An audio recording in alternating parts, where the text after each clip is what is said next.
Ah, gente, tem coisas que só os avós fazem e que a gente ama, né? Normalmente eles são aí o centro de carinho da família. Eles fazem, às vezes, aquela comidinha especial. Enfim, para homenagear o Dia dos Avós, que é dia 26 de julho, a gente vai falar que hoje em dia, ó, os avós e avós estão cada vez melhores. Eu tô recebendo aqui a Gabriela Rodrigues, que é psicóloga. Bom dia. Bom dia. Gabriela, como é que a sociedade vê os avós hoje em dia?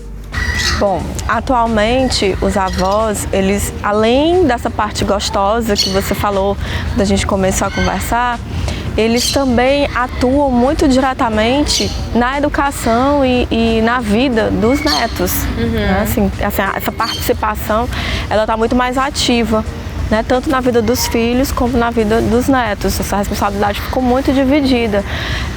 A sociedade atual, ela pede, né, assim, que pais e mães, né, sejam economicamente ativos, né, que trabalhem, enfim. E aí acaba que a gente precisa ter uma rede de apoio. E essa rede de apoio muitas vezes inclui os avós. E o que você sente, além disso, que mudou no decorrer dos anos, do comportamento dos avós? Porque a gente vê, né, os idosos cada vez mais ativos, com uma vida, vivendo mais e com qualidade, né? Sim, exatamente. É um ponto que é importante lembrar. A gente ganhou aí uns 20 anos de expectativa de vida, né?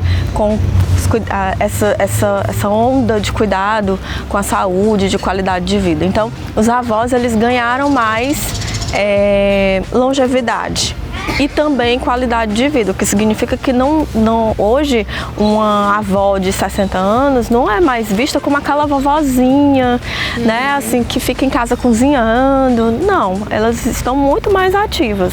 Então, elas viajam, elas têm grupos, elas fazem cursos, elas acompanham os netos na academia, né, assim, sai para jantar, né, tem umas que gostam até também de sair junto, né, assim, de brincar, se divertir, né? Então, assim, hoje essa visão, ela tá muito mudada. E você acha que também isso faz com que a relação dos avós com os pais se tornasse diferente do que era tempos atrás? Bom, quando a gente fala de gerações diferentes, né, sempre vai ter um conflito, um certo conflito.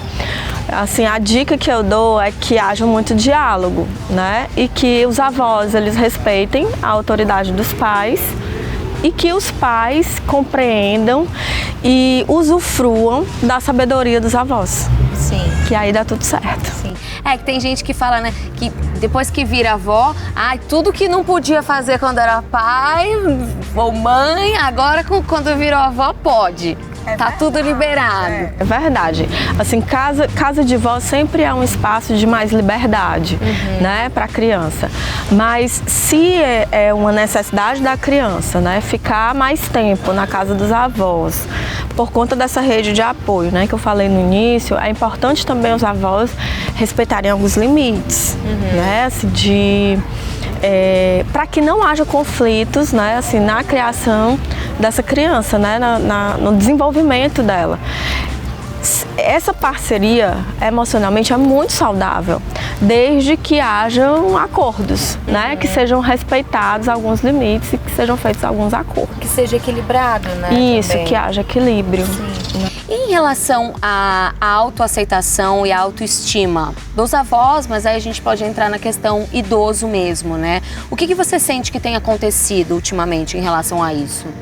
Olha, eu vejo que há um movimento, né, assim, de exaltação, né, assim, de aproveitamento da maturidade.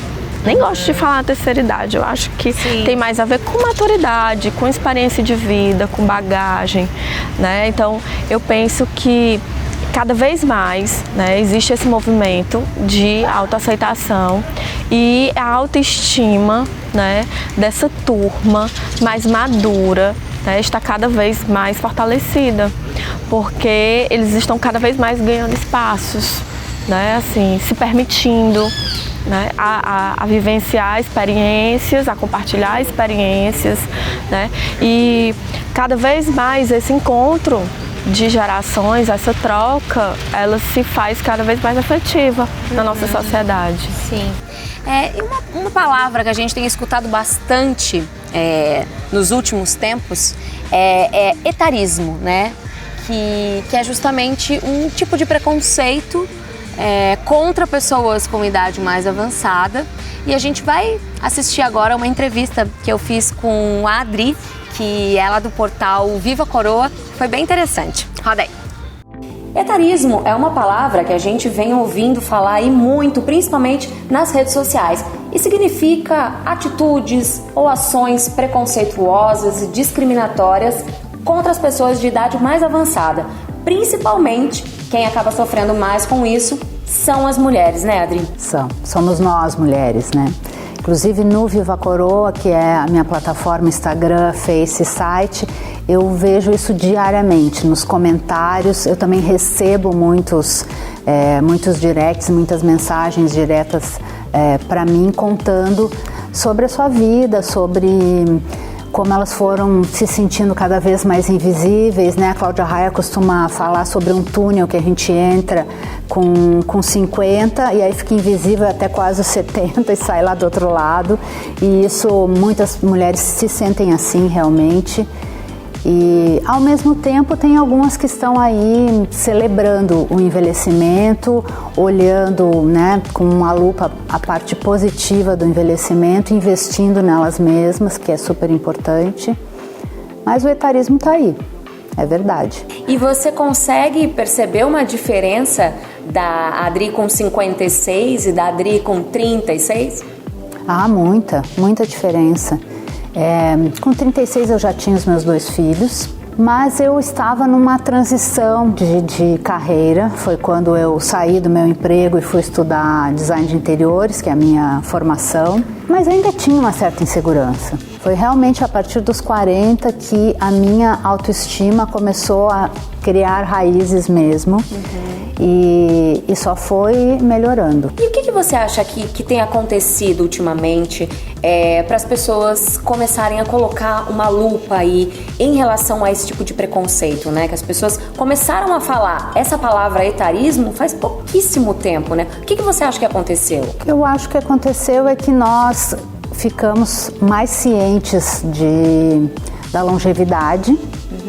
Né? Nós estamos vivendo mais e nós queremos viver mais de uma forma mais gostosa, mais produtiva, mais felizes mesmo, né? De uma forma mais saudável. E nós começamos a falar sobre isso, porque eu acredito que só falando nós podemos fazer as mudanças necessárias. E em relação às famosas, que a gente também tem ouvido bastante, né? Relatos de mulheres famosas que, querendo ou não, estão expostas, né?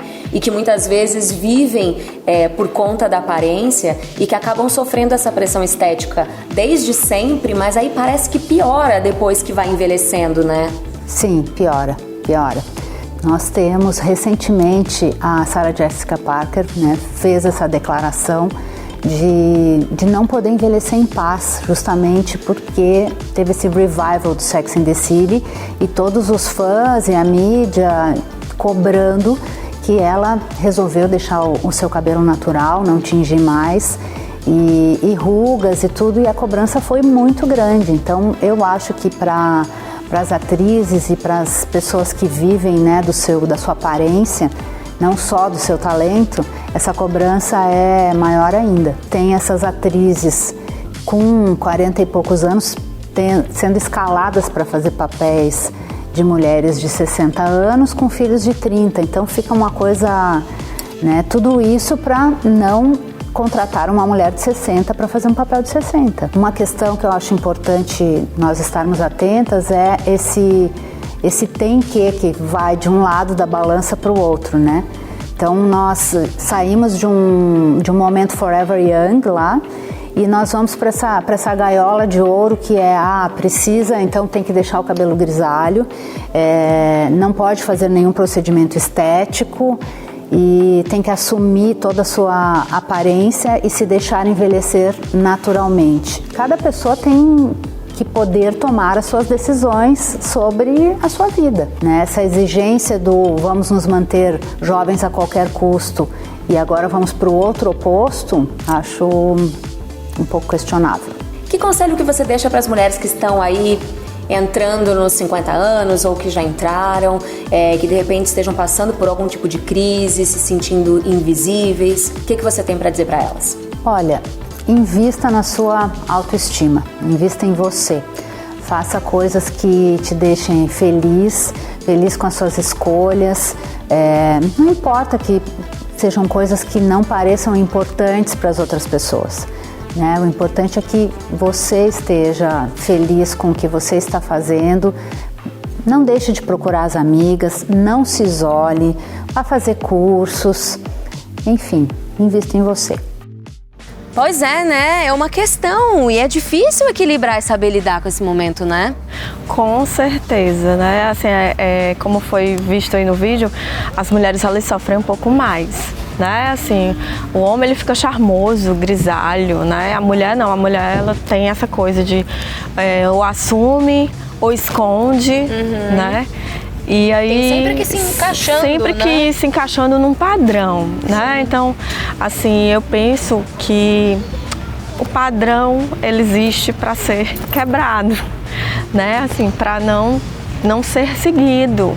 Cada um é como é, com a sua individualidade, com a sua singularidade e com a sua beleza única, que todos nós temos. E a beleza de todas as idades, né? De todas as idades, né? Porque eu penso assim que nesse momento de vida, eu acho que o mais belo é quando a maturidade chega e você usufrui dessa maturidade. Quando você relaxa com certas coisas, sabe, com certas cobranças, né, da sociedade, enfim, e você se permite ser apenas quem você é e viver da forma como você acredita que é feliz. Sim, né? Com certeza. Vamos falar um pouquinho, Gabriela, sobre o senso de utilidade que acaba ficando um pouco esquecido conforme o tempo vai passando e as pessoas vão envelhecendo. Como é que é isso? Como é que tá isso hoje em dia? Pronto. Atualmente existe uma perpetuidade desse senso de utilidade, né? Assim, antigamente, quando as pessoas se aposentavam, era, não, eu vou me aposentar para descansar. E aí não ia, tipo assim, não ia fazer mais nada da vida. Meio que a vida perdia sentido. Né? E aí a gente viu durante muito tempo um aumento, né, no índice de adoecimento, de depressão, né, enfim. Atualmente esse movimento ele tem mudado de curso. O que acontece? Essa participação ativa na vida dos netos tem ajudado bastante, né? E existe um movimento no mercado de trabalho que está reinserindo, né, assim, pessoas mais maduras, né, tipo 50 mais, 60 mais, pessoas tipo, que já se aposentaram, estão retornando ao mercado de trabalho para contribuir com a experiência, com a sabedoria, né, com a vivência, em várias áreas, em diversas áreas. Então a gente já vê aí muitas empresas, né, grandes com programas de admissão de pessoas 60 mais.